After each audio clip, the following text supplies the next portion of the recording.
This Michael Lewis from Front Row Soccer for Clint. Could you take us through your emotions watching Seattle play in last year's MLS Cup and now getting a chance to play yourself? Yeah, I mean, it's tough not being on the field, being able to battle with the guys. But, you know, as the game went on, he started getting more nervous, see what's going to happen. Then it goes into penalty shootout. Before that, though, Steph with a great save. Yeah, the team battled really hard, and they were able to see the game out in penalties. And, yeah, happy. Was running on the field, celebrating with the guys, and happy we were able to bring a cup to Seattle, the great city that has a lot of support for the game. And, yeah, happy to be back, playing again, and have an opportunity to battle in the game. So look forward to it. Ryan Dixon from Sportsnet. A couple for Brian, just picking up on that. What exactly does Clint bring beyond the goals? What does he mean being around the team, beyond what we can all see scoring the goals? And also just wondering what's allowed Will Bruin to have such a good year and why that proved to be such a good marriage this season. You guys married? I guess so. I'll expand on the question over here too. So you guys got to remember last year when I took over, Clint was a big part of what sparked us on a run. So we drew against LA and then we had 3 wins in a row. So he's certainly part of the team as far as, you know, he didn't get to play in the final game, but he helped the team with that initial bit of momentum. So what does he bring to the team? It's what we've all seen over the course of his career. He's tenacious inside the box. He scores goals. He's a good passer. He leads by example. How his partnership with Will has come about this year is, you know, they're you know, Will's good in the box as well, but different type of forward. You know, Will's going to get on the end of balls and, you know, do some of the dirty work. Clint's going to get, you know, his foot on the ball more often and make some good passes. So I think the partnership is a good one. Go ahead. This question's for Brian. Jillian Sakovitz, Major League Soccer. With Jordan, with the potential of overtime, does that change how much time you'd be willing to put him in, or being that it's last game doesn't matter? Jordan's participation in the match will be dictated by what happens in the game. He may not play. I mean, it could be that, you know, we get up a goal and we're trying to close things out. I mean, you never know. You can never say. I would never promise any player playing time. It's always what they deserve, what they earn, and also what the game dictates. I'm not going to make a sub unless the game needs a sub with a certain player. But I will say, Jillian, that I'd love to get him on the field because he's a great kid. Thank you. Next question. Right here.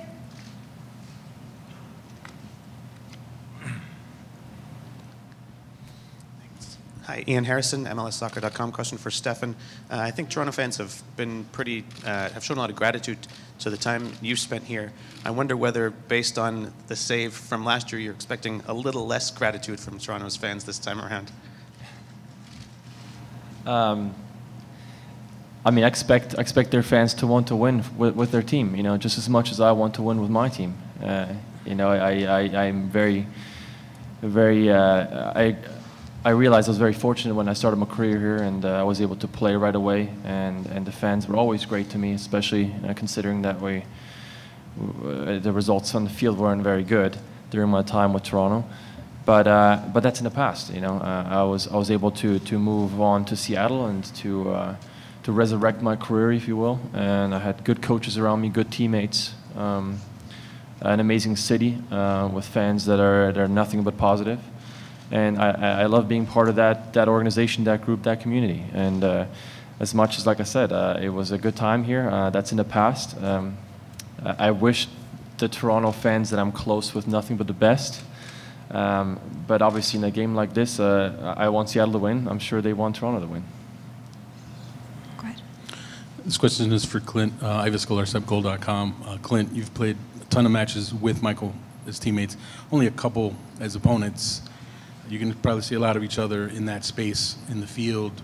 What makes them tough to deal with or as a matchup, and how much are you looking forward to that matchup going up against someone you know so well?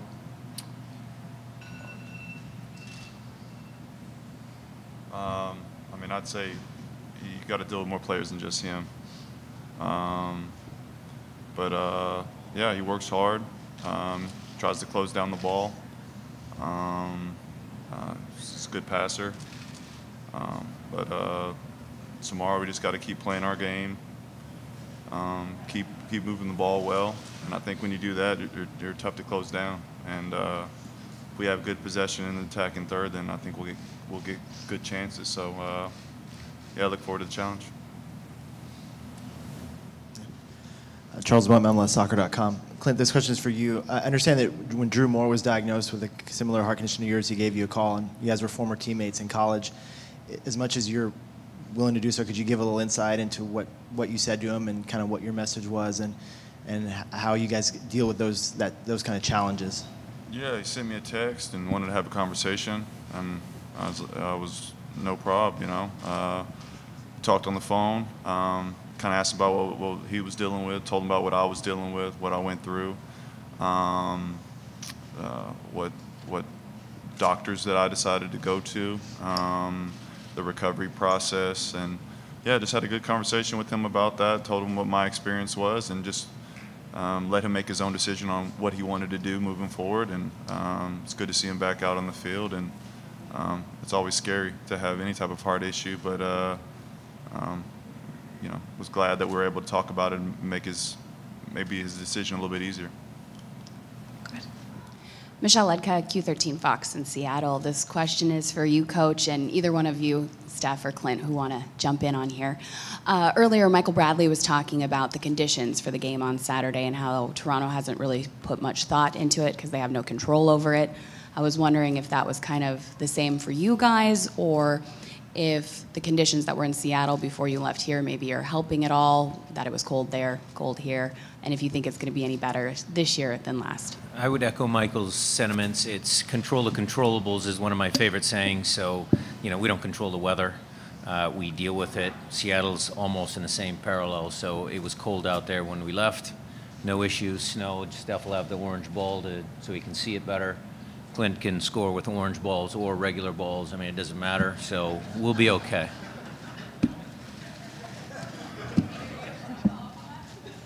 Next question.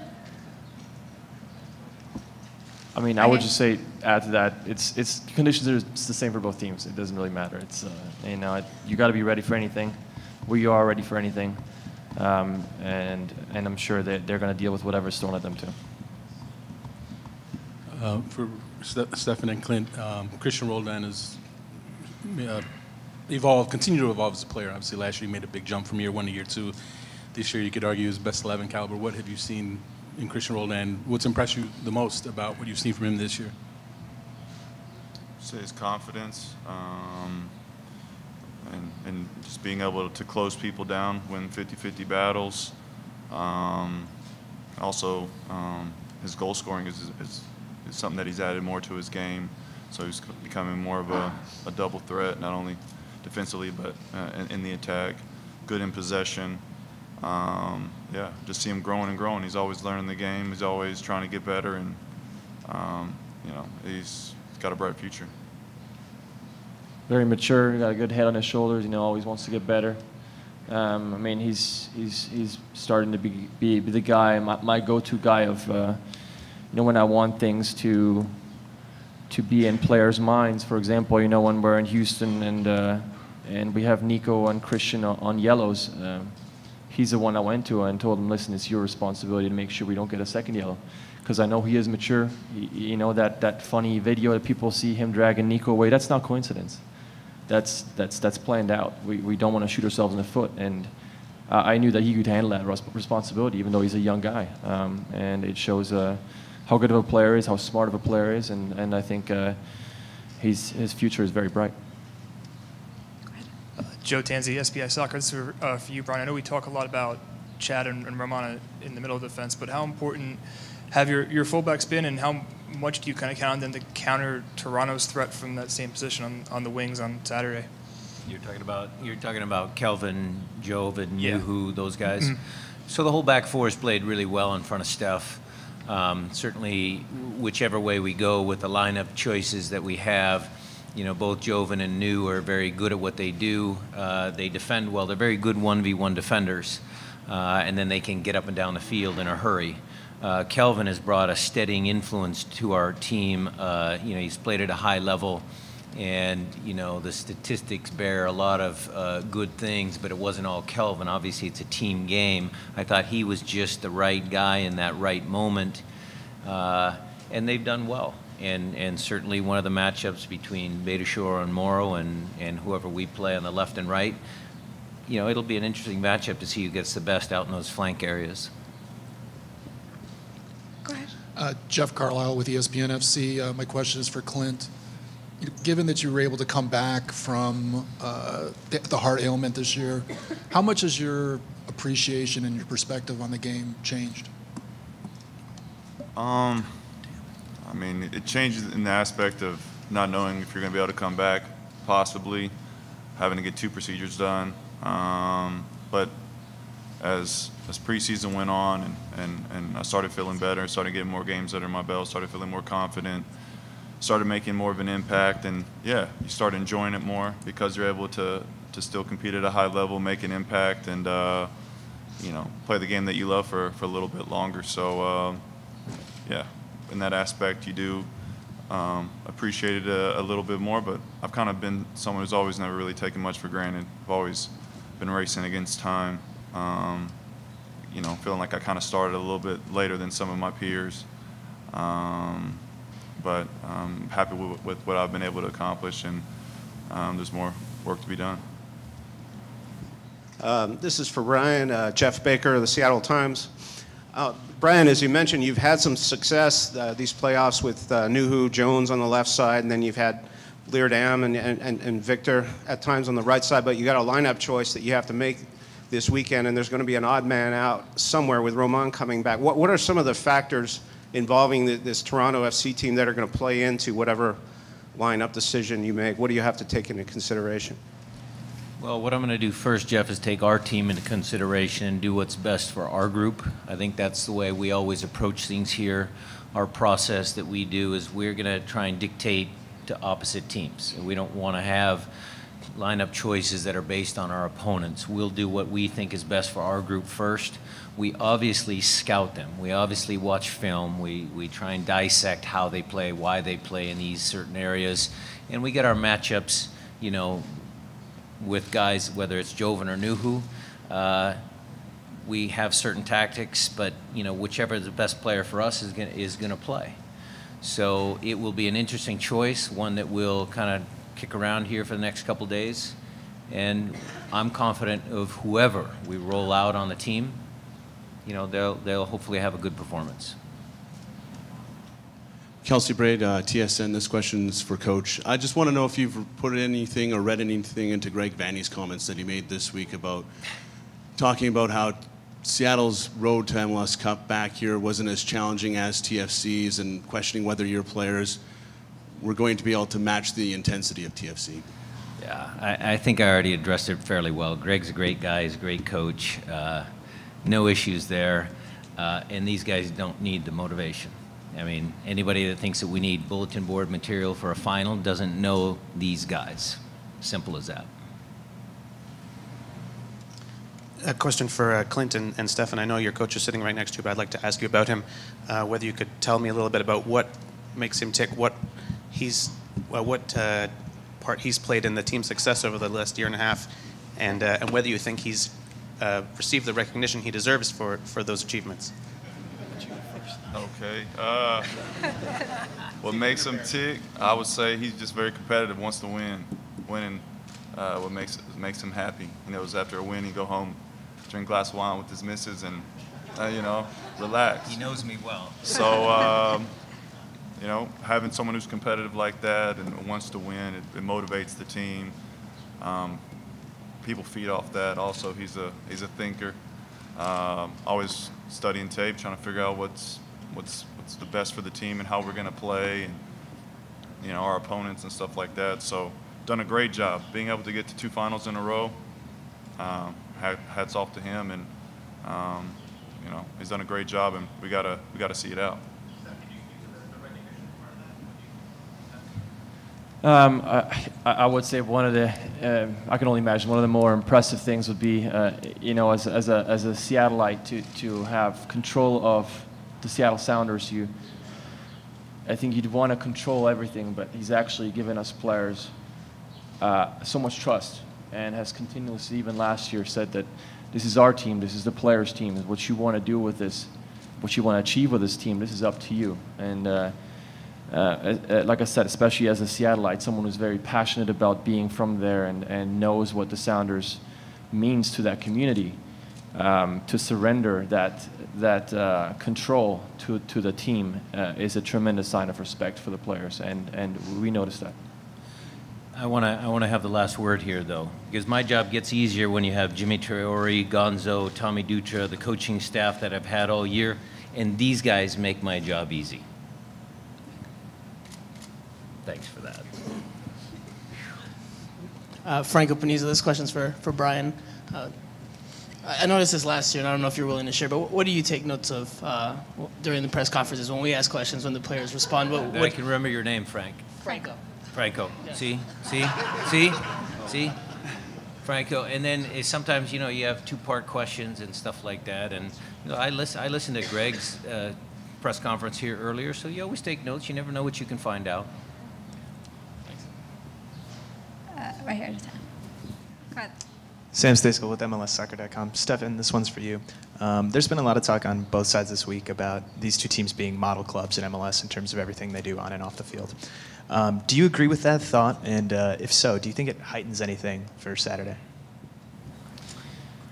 Any professional team, I think, they want to be successful. They want to put trophies in the trophy case. And if you look at the last 2 years, obviously both teams having good seasons, winning their respective conferences. Toronto this year winning Supporter Shield and Canadian Cup. So yeah, there's some trophies there. There is some consistency to the success, and I think ultimately that's what teams want to do. They want to win things.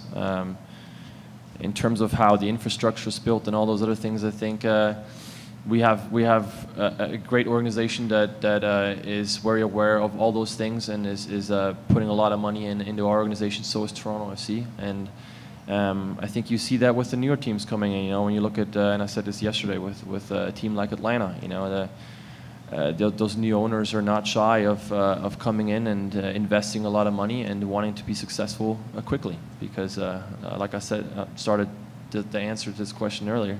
The very most important thing is to win trophies, to be successful. So we've been doing this for the past few years. I would argue for us, specifically the Sounders, our standard has been very high since the very beginning, and we wanted to even get that standard even higher. Now being in the final twice in a row is massive. Can we make it 3 times next year? Can we win another one here this year and go back to back? Because then we can start to, I think, bringing in bigger goals. Can we now start seeding ourselves higher to make sure we find ourselves maybe playing that final at home next year? These are all elevating the standard that is already exceptionally high. All right, and to wrap up, we're going to come right here. Thomas Floyd, goal.com. I have a similar question for Brian, just facing Toronto FC again and looking at what they've accomplished this year. How much do you relish the opportunity to have that rematch, and what appreciation do you have for what they have built at their organization? I'll speak about Greg again as a peer. I think he's done a fantastic job. I think they've had plenty of motivation after losing a final here last year. I think some of that subtle pressure that comes with that, I think he's dealt with that very well. I think the organization is a good organization. When we were here, we're being treated very well. The hotel's nice. The field, I mentioned that a little bit yesterday. I think the field was in good condition last year for having a Grey Cup. So there's a lot of accolades that Toronto should certainly be deserved of. Again, at the same time, our club, we're very proud of what we do. We're very proud of the people from top to bottom, from Adrian and Joe, our owners, down to Nolan and Scotty, the equipment guys. I mean, everybody works hard. We all set a standard for ourselves in whatever department we have, and we set that bar very high. and it's something that we will continue to do. And we are proud of the success that we have and proud of the opportunity to do something that is something really fantastic, which would be to repeat as champions. We all know in MLS that the league is getting much harder to win. So these opportunities don't come around a lot, so we're taking it very seriously.